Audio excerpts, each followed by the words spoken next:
asalaamaaleykum sénégalais yi asalaamaaleykum waa diaspora bi surtout tey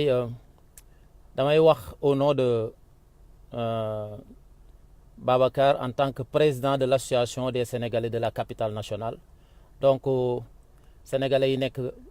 Ottawa Gatineau association bi ñu am man maa ko diriger et donc à ce titre-là, je vais parler parce qu'il y a quelque chose de très frustrant qui m'est arrivé ce matin et nekkul ni man rek la arrivé dafay arriver plusieurs Sénégalais. Donc c'est au niveau de l'ambassade du Sénégal ici à Gatineau, à Ottawa. Donc je voulais juste dire ma frustration et puis dénoncer aussi les pratiques qui se font au niveau de l'ambassade du Sénégal ici à Gatineau. Donc fala jóge nii summeekoo guma sax dama egsi je me suis dit que avant may summeeku wala may dugg sama kër naa wax li nga xamante ni vraiment moom la sénégalais yu bari di jooy aussi au niveau de l'ambassade voilà donc da ngay ñëw ci ambassade bi c'est du n'importe quoi parce que vraiment j'aurais bien aimé que nit ñi ñu partager kii bi ça va être un live très court mais même Macky Sall su si mënee jot sax mu jot si ba xam ne ñi nga xamante ni ñoom la teg si ambassade bi fii nii au Canada les gens ne travaillent pas voilà ça fait à peu près 3 semaines dem naa fa pour récupérer pour une procuration un truc que je voulais faire au Sénégal juste un papier de procuration ils m'ont fait faire 3 aller-retour, des rendez-vous, tu reviens demain tu reviens, après on te dit c'est pas encore prêt, tu reviens encore, juste pour une petite signature. Ça m'est arrivé au mois de décembre. Au mois de janvier, aujourd'hui même, je suis allé hier pour déposer encore une autre procuration pour jox ko ku nekk Sénégal mais procuration bi tey jii nii lañ ma joxoon rendez-vous, je reviens de là-bas bi ma demee non seulement bi ma egsee ci ambassade bi les gens n'étaient pas encore là je suis arrivé à 10 heures la personne que j'ai trouvée là-bas la première chose qu'il me dit yow tey fajaru nga ñu mais fajaru 10 heures moo jot ñu taxaw di waxtaan di wax mais les gens rentraient 10h30 kenn dugg 10h40 kenn dugg comme si ñoom ñëwuñu Sénégal ñëwuñu fii pour liggéey de 8h et après ce qui va se passer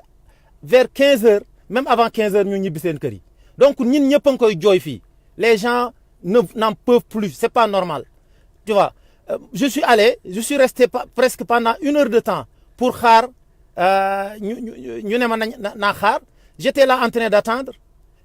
la personne revient encore du bureau de l'ambassade l'ambassadrice elle me dit que affaire bi pareegul donc elle a fait tous les bureaux ne ma finalement on affaire ce document bi ce dossier bi pareegul c'est du n'importe quoi vraiment il faut que ñu kii ko actuellement donc je dois encore y retourner pour une 3e fois juste pour récupérer une signature c'est pas normal on est dans des pays où le temps est très précieux man tey jii nii comme démb laa déposé le document tey je suis pas allé au travail simplement parce que je voulais récupérer le document régler yenn affaires yi je suis pas allé au travail mais fi ñu toll nii ils ont gâché toute ma matinée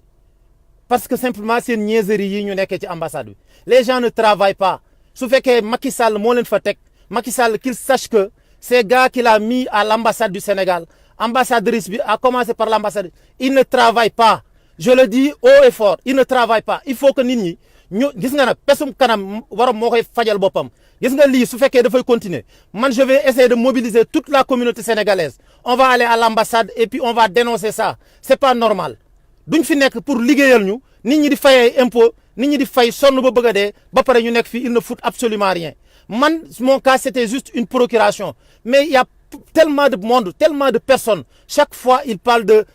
leur passeport ils parlent de leur carte d'identité ils parlent de tout chaque fois qu'ils partent là-bas ils n'ont pas comment dire ça le service qu'il faut mais qu'est-ce qu'ils foutent ici qu'est-ce qu'ils foutent ici? Il faut que ñu ki maa ngi xool si comment dirais-je combiné téléphonique gu secrétaire bi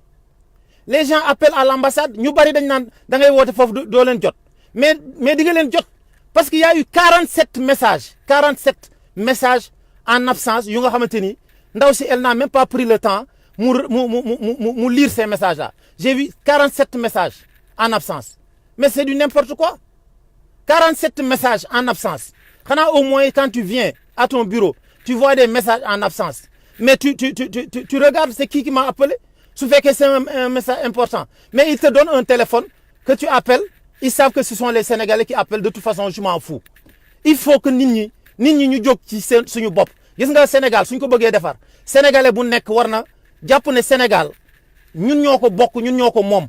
kenn ëppale wu si kenn nit ñi dañuy fay seen xaalis ils ont droit à des services yooyu dañ leen ko war a jox xam nga amul te li si gën a grave moom mooy ñi nga xamante ni ils sont un peu privilégiés wala ñu am tuuti ay kii suñu ñëwee peut-être ils vont passer par la petite porte et puis ñu defaral leen seen i papiers ñu dem mais c'est du n'importe quoi fii ku bëggul wax sax dinañ la wax loo quoi c'est du n'importe quoi en tout cas il faut que ñu jóg ci seen bopp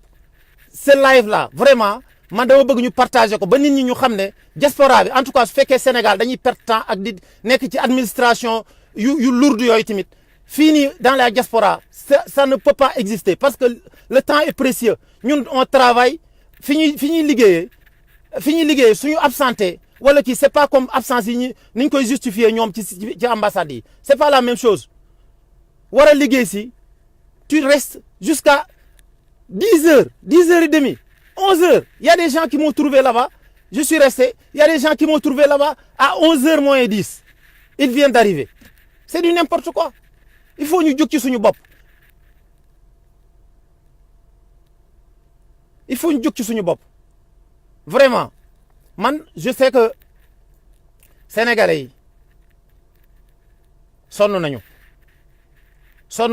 amuñu service yu baax ci seen ambassades yi ñu indi nii à l'étranger amuñu ci service yu baax parce que ñoom comprendre ñu comment fonctionnent ces pays là pays yi ñu nekk dafa am nu muy fonctionner ñi ñu fiy indi soit nañu comprendre ni ñuy fonctionner wala président de la république suñuy jël ay nit ñuy liggéey ci ambassades yi nañ jël sénégalais yi nekk à l'étranger ñu teg leen déjà ñoom xam nañu ce qui se passe ñu teg leen ci ambassades yi mais li ñuy def nii c'est du n'importe quoi ay nit ñoo xamante ni fële lañ nekkoon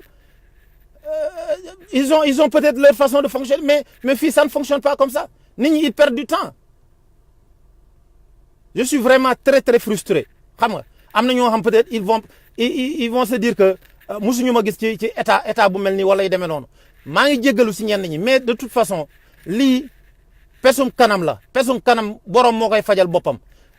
le président de la république am na ci côté yu nga xamante ni mën nañ ko ci